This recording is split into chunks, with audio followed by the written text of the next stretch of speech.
Assalamualaikum warahmatullahi wabarakatuh. Di sini kami akan menjelaskan video tentang Perencanaan pendirian bimbingan belajar. Selamat menonton. Analisis pasar dan kelayakannya. 1. Target pasar. Tentukan target pasar Anda. Misalnya, siswa, SD, SMP, SMA, mahasiswa, atau kelompok usia tertentu yang membutuhkan bimbingan belajar spesifik. Pertimbangkan kebutuhan spesifik mereka dan persaingan di daerah Anda, seperti di Sumatera Barat. 2. Riset pasar. Lakukan riset untuk mengetahui kebutuhan, preferensi, dan daya beli target pasar Anda. Berapa banyak siswa yang membutuhkan bimbel dan berapa biaya bimbel yang mereka mampu untuk bayar. Apakah yang membuat bimbel lain sukses atau gagal di daerah tersebut.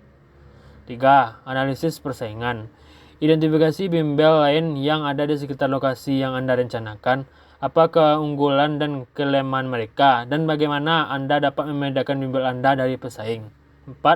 Studi kelayakan. Lakukan studi kelayakan untuk menilai potensi keberhasilan bimbel Anda. Pertimbangan biaya awal seperti sewa tempat, peralatan, gaji guru, atau promosi. Proyeksi pendapatan dan titik impas atau break-even point. Konsep dan strategi bimbel. Nama dan branding. Pilih nama yang mudah diingat dan mencerminkan nilai-nilai bimbel Anda. Buat logo dan identitas visual yang menarik. 2. Kurikulum dan metode pembelajaran. Tentukan kurikulum yang akan digunakan. Apakah mengikuti kurikulum sekolah atau memiliki pendekatan khusus. Misalnya metode pembelajaran aktif, berbasis proyek, atau pendekatan individual. Pertimbangkan untuk menawarkan mata pelajaran tertentu yang paling diminati. Tenaga pengajar. Rekrut guru yang berpengalaman, berkualitas, dan berdedikasi. Pastikan mereka memiliki latar belakang pendidikan yang sesuai dan mampu beradaptasi dengan metode pembelajaran yang Anda gerakkan. Fasilitas dan infrastruktur. Siapkan fasilitas yang nyaman, bersih, dan memadai, seperti ruang kelas yang luas, meja dan kursi ergonomis, papan tulis, proyektor, dan akses internet. Pertimbangkan lokasi yang strategis dan mudah diakses oleh siswa. Sistem manajemen. Buatkan sistem manajemen yang efektif untuk mengelola siswa, guru, keuangan, dan administrasi. Sistem ini dapat berupa manual atau berbasis teknologi, misalnya aplikasi manajemen siswa. Strategi pemasaran. Buat strategi pemasaran yang efektif untuk menarik siswa, misalnya melalui brosur, media sosial, kerjasama dengan sekolah, dan testimoni siswa. Legalitas dan perizinan. Yang pertama adalah perizinan usaha. Pastikan Anda memiliki izin usaha yang diperlukan sesuai dengan peraturan di Indonesia, khususnya di Sumatera Barat. Ini mungkin termasuk izin usaha, izin operasional, dan izin lainnya yang relevan. Dan yang kedua, aspek hukum. Konsultasikan dengan ahli hukum untuk memastikan kepatuhan terhadap peraturan dan perundang-undangan yang berlaku. Dan berikutnya adalah keuangan dan operasional.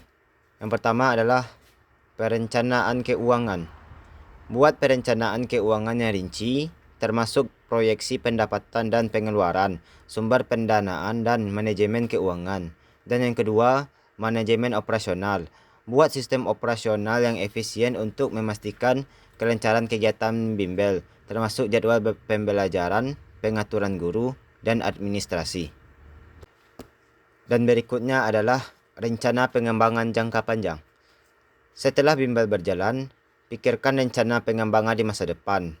Adapun beberapa, yaitu yang pertama, ekspansi program, yaitu menambahkan mata pelajaran baru, program khusus, misalnya persiapan olimpiade, skill building, atau kelas online. Yang kedua, pembukaan cabang, yaitu jika sukses pertimbangan untuk membuka cabang baru di lokasi lain. Dan yang ketiga, digitalisasi, mengembangkan platform pembelajaran online sendiri, aplikasi mobile, atau integrasi teknologi AI untuk pembelajaran personal. Dan yang keempat, kerjasama strategis, menjalin kerjasama dengan penerbit buku, platform edukasi, atau penyediaan teknologi pendidikan.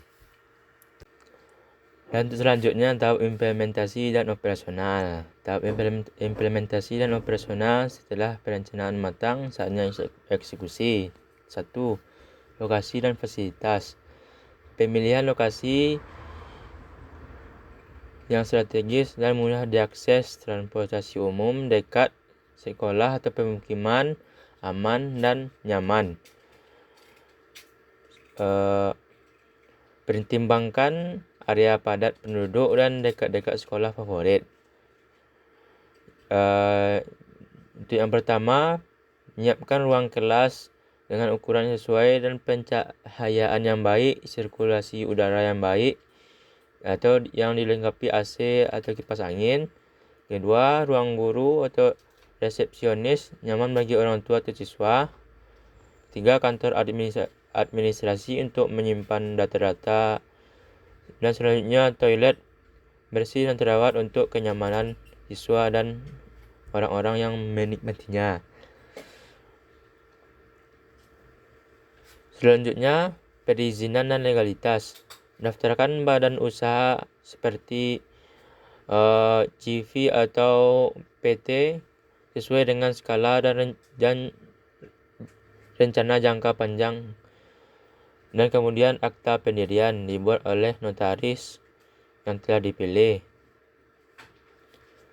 Kemudian kita akan mendapatkan nomor induk usaha yang diurus melalui sistem online single submission. Dan selanjutnya izin operasional lembaga kursus atau pelatihan, biasanya di bawah dinas pendidikan setempat. Persyaratan meliputi akta pendirian, NIP, kurikulum, daftar pengajar dan kualifikasinya, NPWP atau nomor wajib pajak badan usaha, surat keterangan domisili usaha, SKDU, izin gangguan atau HO, atau izin lingkungan SPPL, tergantung peraturan daerah setempat. Selanjutnya evaluasi dan pengembangan. 1. Evaluasi berkala. Lakukan evaluasi berkala untuk mengukur kinerja bimbel dan mengidentifikasi area yang perlu ditingkatkan. 2. Pengembangan berkelanjutan, yaitu terus berinovasi dan mengembangkan bimbel Anda untuk tetap kompetitif dan memenuhi kebutuhan siswa. Selanjutnya, perencanaan pendirian bimbingan belajar. 1. Tujuan jelas.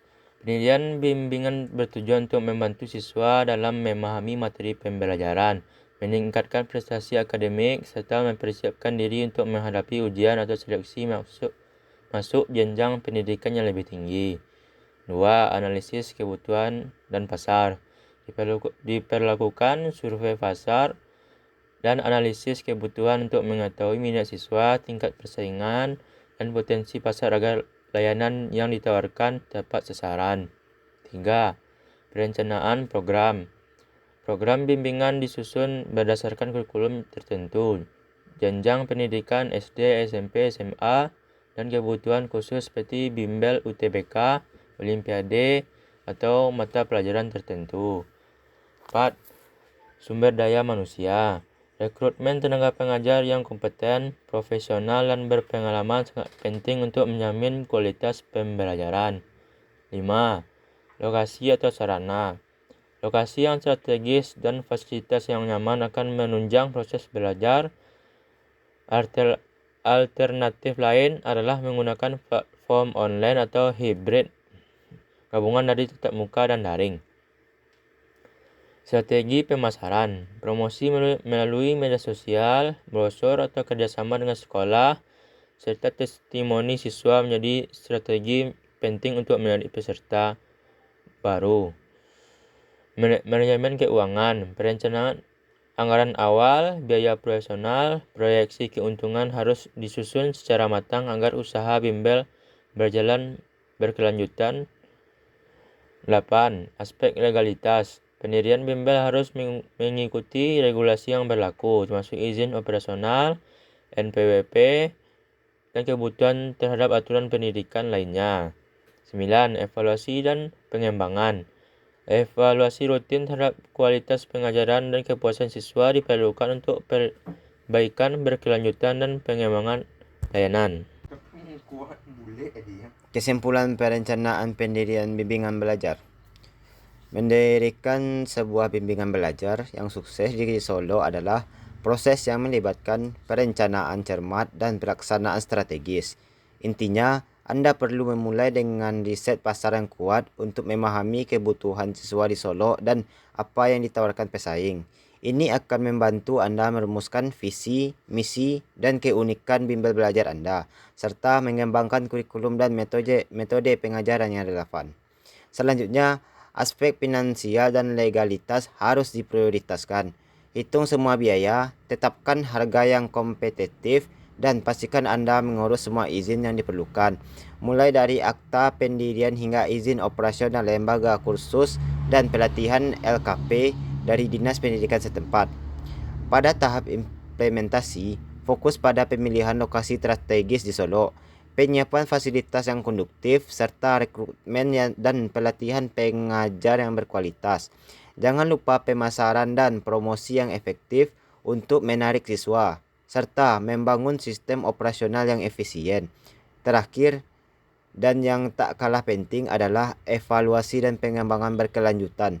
Dengan secara rutin menilai kinerja bimbel dan selalu mencari cara untuk berinovasi, Anda dapat memastikan bimbel Anda tidak hanya bertahan tetapi juga terus berkembang dan menjadi pilihan utama bagi siswa di Solo. Baiklah, itulah penjelasan dari kelompok kami. Terima kasih. Assalamualaikum warahmatullahi wabarakatuh.